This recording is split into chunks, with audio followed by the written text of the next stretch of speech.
બોટાદના સાળંગપુરમાં હોળીની ધામધૂમથી ઉજવણી કરવામાં આવી છે। 51,000 કિલો નેચરલ કલર સાથે હોળી રમવામાં આવી। ધૂળેટી રમવા માટે ભક્તોની ભારે ભીડ ઉમટી પડી છે। દૂર દૂરથી ભક્તો સાળંગપુરમાં હોળીની ઉજવણી કરવા આવ્યા।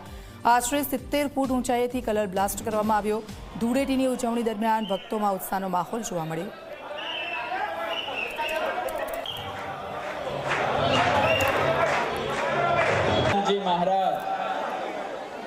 તમારા ચરણોની અંદર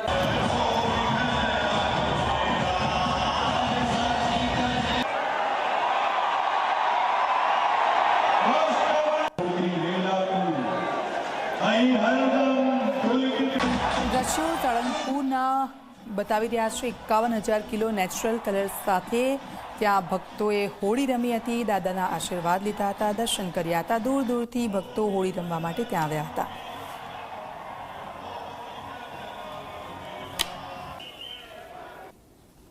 અહીંયા ખૂબ મજા આવી રહી છે। હું દર વર્ષે અહીંયા આવું છું હોળીનો રમવા, અને આ વખતે પણ હોળી રમવા આવી છું। અહીંયા ખૂબ મજા આવી રહી છે અને અહીંયા આયોજન પણ ખૂબ સારું એવું કરવામાં આવી રહ્યું છે અને રંગબેરંગી કલરથી બધાને રંગવામાં આવી રહ્યા છે।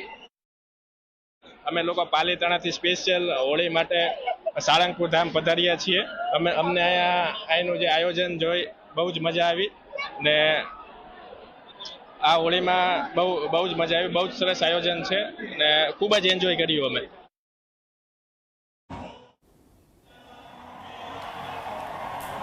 ભક્તો દૂર દૂરથી ત્યાં આવ્યા છે અને મંદિરને પણ શણગારવામાં આવ્યું છે। આપ જુઓ, નેચરલ કલર ત્યાં રાખવામાં આવ્યા છે। 51,000 કિલો આ નેચરલ કલર સાથે લોકોએ હોળી રમી હતી, હોળીના પર્વની ઉજવણી કરી હતી અને સાથે દાદાના દર્શન કર્યા હતા। અદ્ભુત નજારો ડ્રોનથી અમે આપને બતાવી રહ્યા છે।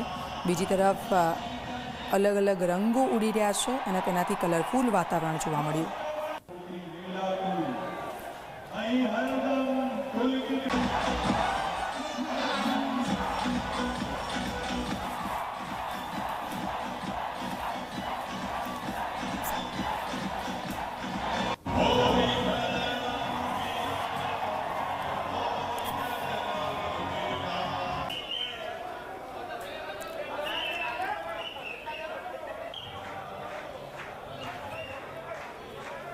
તો હોળીનો આ પર્વ છે અને લોકો પહેલાં ભગવાનના આશીર્વાદ લેવા માટે ત્યાં પહોંચતા હોય છે। ત્યારે સાળંગપુર ખાતેના આ દ્રશ્યો અમે આપને બતાવી રહ્યા છે।